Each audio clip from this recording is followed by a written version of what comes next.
She thought I couldn't touch her world. That was her mistake. Not the affair. Not the lies. Not even the smirks she gave me after each gaslight session, when I'd question why her blouse smelled like hotel soap or why she suddenly muted her phone at night.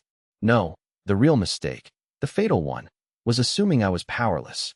She didn't know I had been watching, listening, gathering. She didn't know I was waiting. And that when the moment came, the exact moment before her biggest meeting of the year, I would take everything from her with a ring and a 9-line note folded so tight it could have been a razor blade. No shouting, no confrontations, no final argument, just silence and collapse. It all happened in the VIP lounge of Terminal C. She was flying out for the Darnell proposal, a massive deal that, if she landed it, would make her the youngest executive VP in her company's history. She had her pitch deck, her notes, her rehearsed lines. She had her hair perfect. She had her iced matcha. And she had no idea that in the side zip of her designer tote, sitting quietly between her charger and lip gloss, was a velvet box with a gold band and a note written by a man she had spent the last 6 months discarding, piece by piece, like yesterday's dry cleaning receipt. And before I tell you what was in that note, before I tell you what it did to her, you need to understand something. She never saw me plant it. But that wasn't the point. Because the day I placed that ring back into her life, I wasn't just ending our marriage. I was detonating the lie she'd built her new one on. And trust me, it wasn't just her hands shaking when she unzipped that bag. I had rehearsed it in my head at least 50 times. The timing, the placement, the fallout. But I never rehearsed what it would feel like to actually walk away from the woman I once believed I'd grow old with. I never expected the silence after planting the ring and the note to be louder than any of our fights. She boarded her flight to Boston at 11:05 a.m. By 11:07, I was parked 2 levels below the terminal in my car with the seat fully reclined, staring at the cracked ceiling of the parking garage, palms sweating like I'd just committed a crime. Maybe I had. Not legally, but emotionally, spiritually?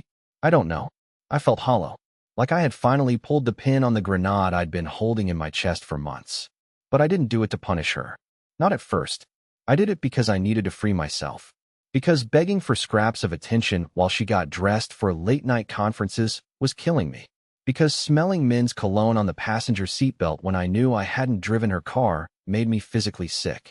Because hearing her say, "It's all in your head, Elwood," while she deleted her call logs in plain view was the kind of slow death no one warns you about. It wasn't one betrayal that broke me. It was the accumulation of 1,000 little exits.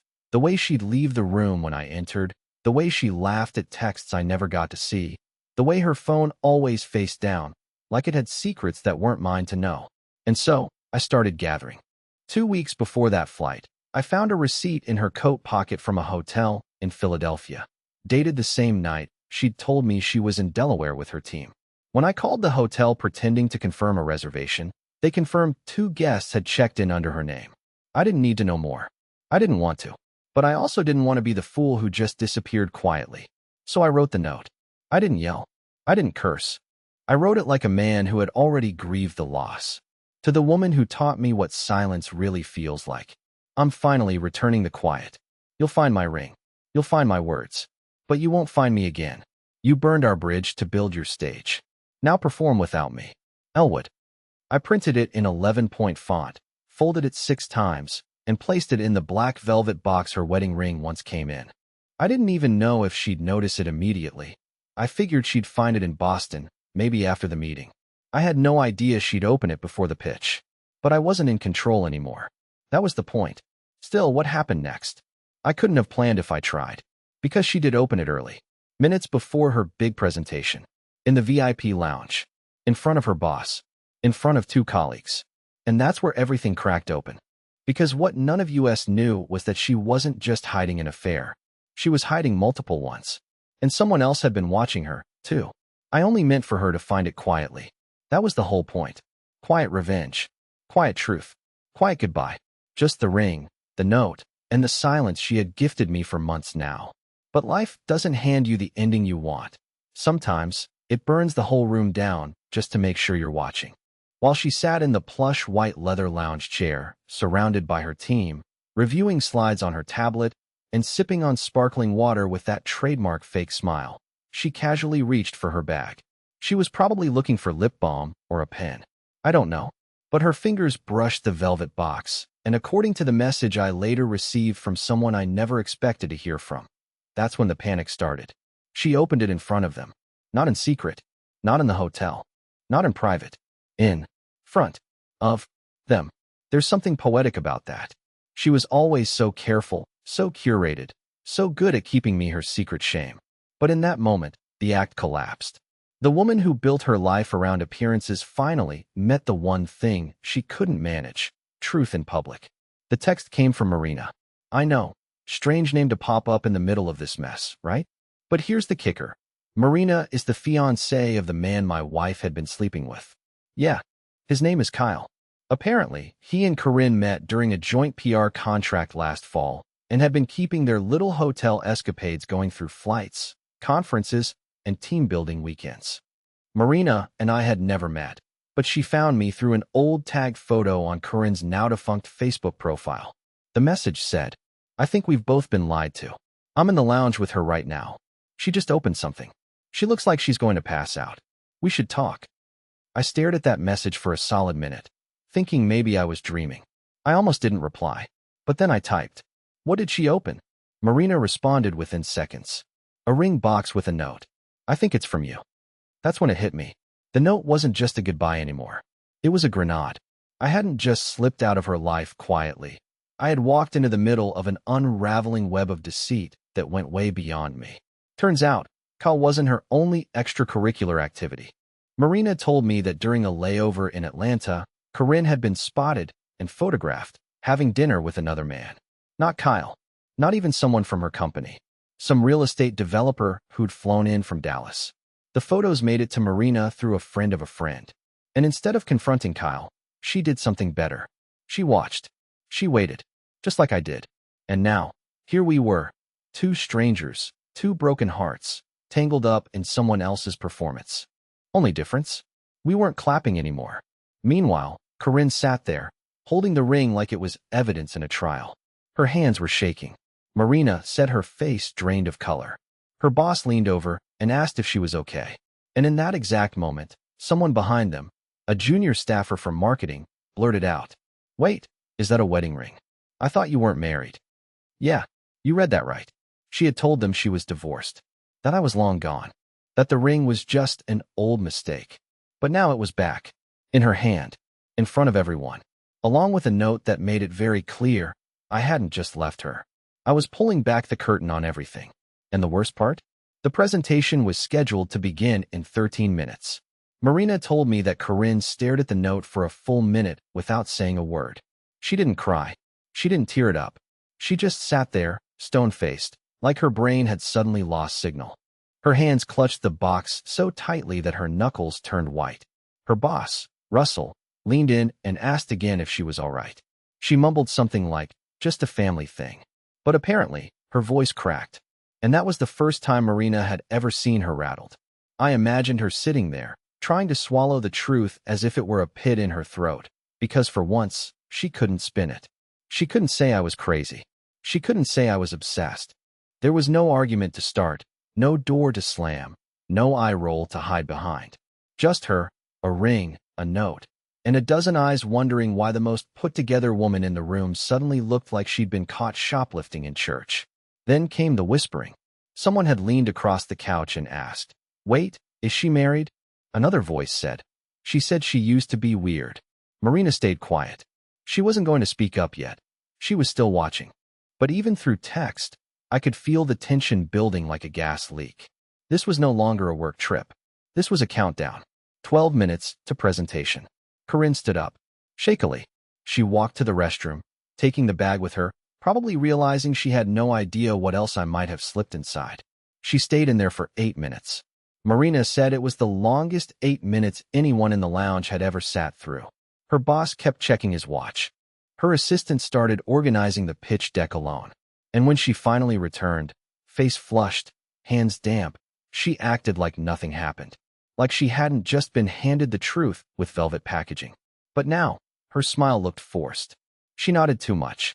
She laughed at things nobody said. And worst of all, She started taking charge of the pitch like she hadn't just been exposed. Like she could still control the narrative. But what Corinne didn't know, what made the next part so poetic, was that Marina wasn't just there as a bystander. She had her own plan. See, Marina hadn't just sent me those messages out of rage. She was planning her exit, too. She was already halfway packed at home, with screenshots, photos, and receipts stacked in folders. She'd kept quiet for 3 weeks, pretending to support Kyle's late-night strategy calls, while knowing full well he was FaceTiming my wife from hotel balconies and bathrobes. She didn't want revenge. She wanted the truth to scream louder than the lies. And that's why, just as Corinne stood up to begin her presentation in the lounge's glass conference suite, Marina calmly walked to the table where the team sat and placed her phone, face up, on the table. She pressed play, loud enough for the sound to echo. A video. A video of Corinne and Kyle, laughing in bed, clinking wine glasses, calling each other baby, giggling about keeping things discreet, all while time-stamped and GPS tagged from 2 separate cities Corinne claimed she'd never even visited. The room went silent. Her boss's mouth literally dropped open. Corinne froze mid-step, one heel suspended, her mouth parted, her tablet nearly slipping from her hand. She said one word. Just one. No. But it was already too late. Because in that room, where she had hoped to seal her biggest deal yet, the woman she used to be finally collapsed under the weight of the woman she had become. And outside, in my parked car 2 floors below, I just stared out the windshield, not even sure if I felt relief, sadness, or nothing at all. Because it wasn't over.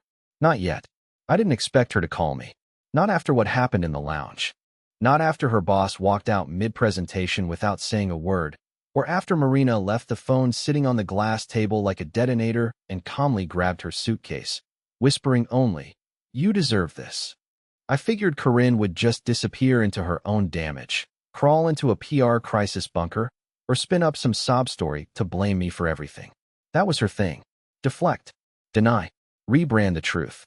But 4 hours later, as I sat on the living room floor surrounded by boxes I hadn't touched in months, the ones marked wedding and honeymoon photos and old mail, my phone lit up. Private number. I stared at it, my heart pounding like I was the one caught in a lie. I let it ring once, twice, 3 times. I answered on the 4th. Her voice wasn't like I remembered. It wasn't calm. It wasn't fake cheerful. It wasn't even angry. It was flat, raw, and cracked at the edges, like a porcelain plate that had been dropped and glued back together wrong. She didn't ask if I was okay. She didn't ask how I knew. All she said was, "You had no right."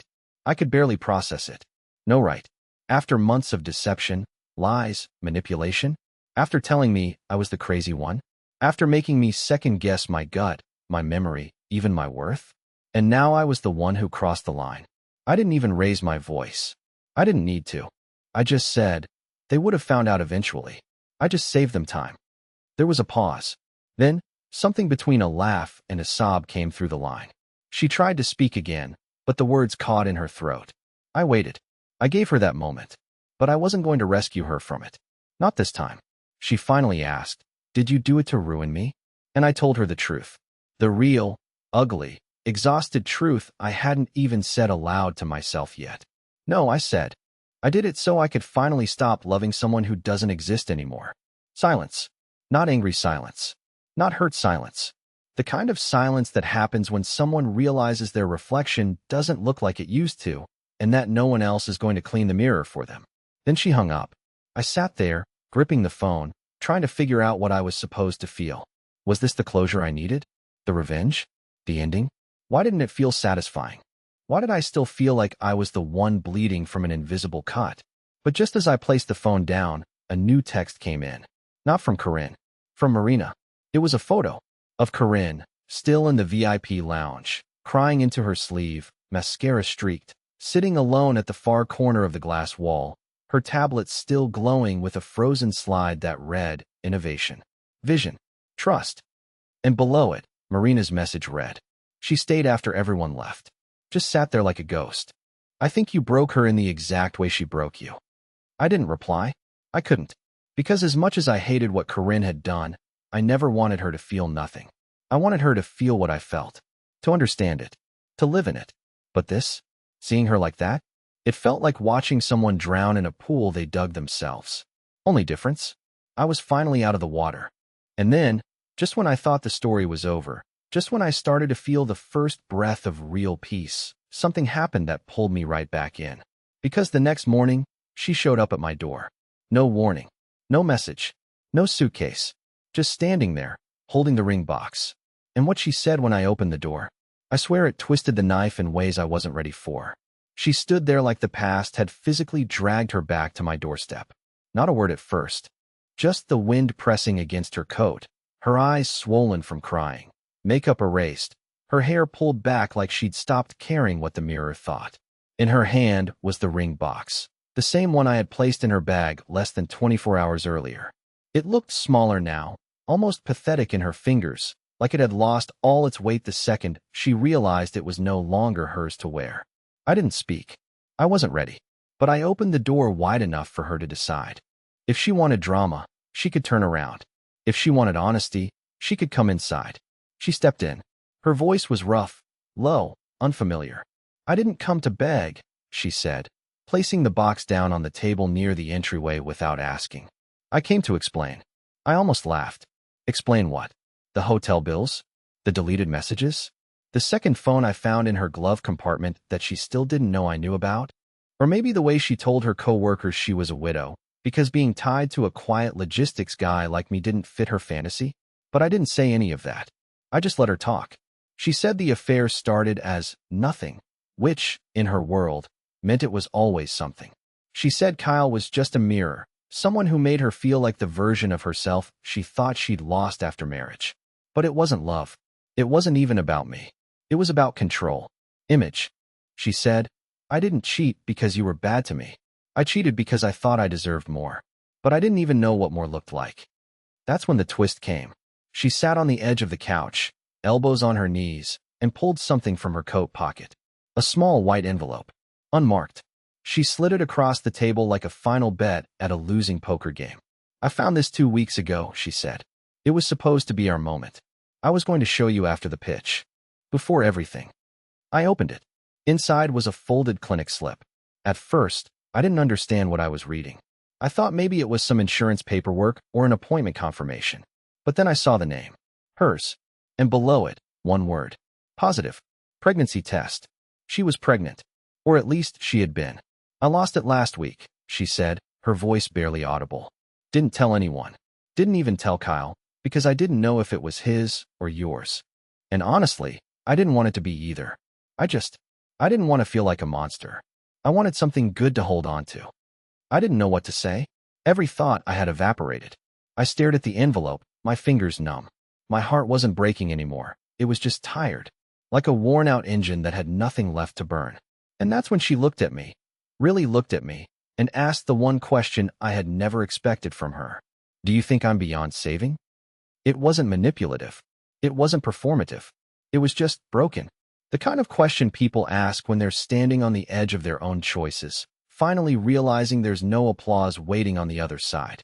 And for the first time in months, I realized something terrifying. I didn't hate her. Not really. I hated what she did. I hated the lies, the gaslighting, the way she made me feel small so she could feel important. But as she sat there, stripped of every excuse, holding a truth even she couldn't escape from, I saw the woman I married. Not the polished version. Not the PR weapon. The real one. Lost. Flawed. And begging for a way out of the wreckage she'd created. But it didn't mean I had to catch her. Not anymore. She waited for an answer like it would absolve her. Like I could flip the switch and tell her she wasn't a bad person, just lost, or confused, or some softer word she could eventually use when retelling the story to someone new. But I wasn't going to hand her a rewritten ending. Not after what she did.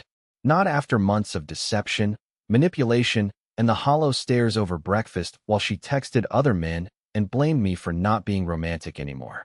I stood there for a long time, pacing slowly by the window, trying to find a place inside myself that wasn't shattered.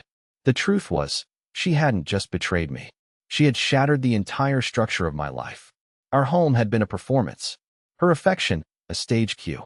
Our marriage, a marketing campaign. One that had quietly been replaced with a newer, sleeker model behind my back. When she asked, "Do you think I'm beyond saving?" I think part of her wanted punishment. Or maybe forgiveness. Or maybe both.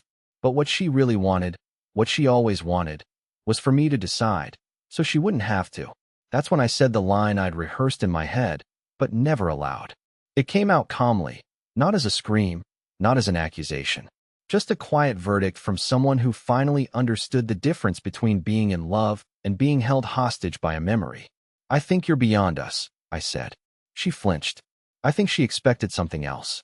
Maybe a plea to fix things. Maybe a fight. But there was nothing left to fight for. Not when the trust had been buried beneath her lies like a time capsule she never planned to dig up. She leaned forward, elbows on her knees, both hands covering her face now. Her voice was muffled when she finally spoke. I don't even know how to ask you to stay. I don't think I deserve it. You don't, I replied, maybe too fast. But then I added, that doesn't mean I want you to disappear. I just can't be the man who rebuilds you. Not anymore. I wasn't being cruel. I was being done. She sat in silence for a while, staring down at her hands like they belonged to someone else. And then, in a move so completely unlike the woman I thought I knew, she didn't beg. She didn't argue. She simply stood up and said, I'll send someone for my things. As she walked to the door, she stopped and looked back one last time. I don't know who I became, she said. But I hope, someday, I figure it out. And then she was gone. No more lies. No more gaslighting.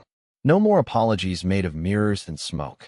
Just quiet footsteps, the creak of the front door, and a ring box still sitting unopened on the table where she had left it earlier.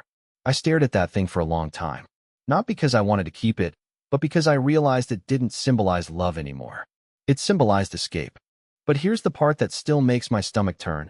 A few hours after she left, I received one more message. Not from her. Not from Marina. Not even from Kyle. It was from someone I never knew existed. Someone she never told me about. Someone who called me Dad. At first, I thought it was a mistake. A spam message.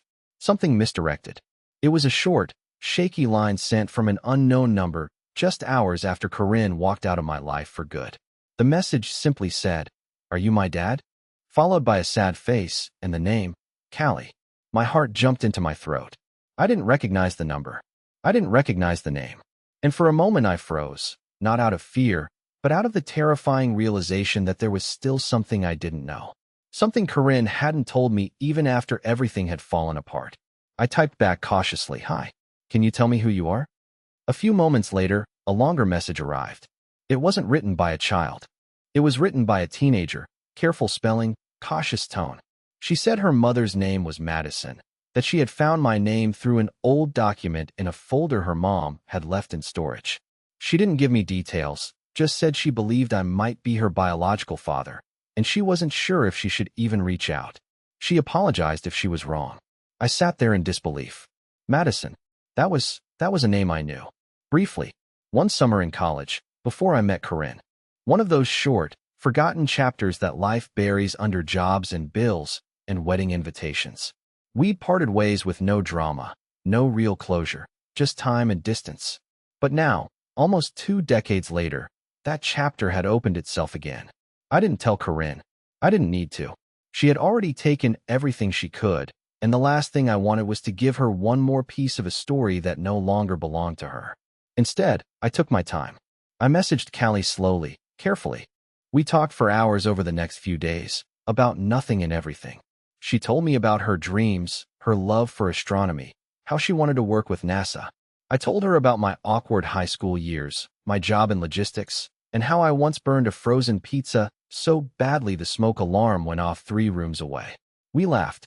It felt pure, easy, like something hadn't been broken yet.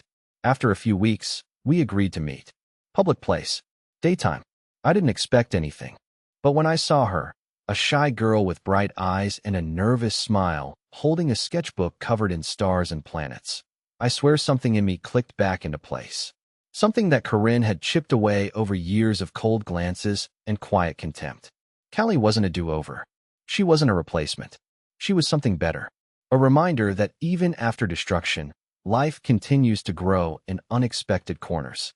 And months later, when I gave her a framed photo of the 2 of us from that day, standing in the park, smiling, awkward but real, she cried.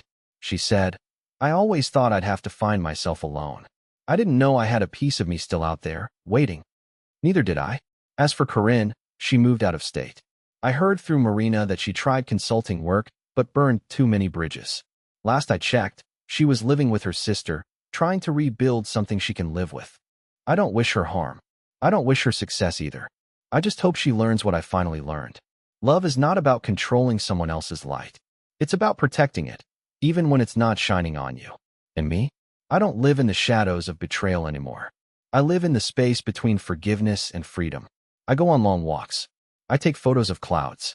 I write Callie letters every week. And last month, for the first time since everything collapsed, she signed a card not with "thank you" or "from," but just one simple word.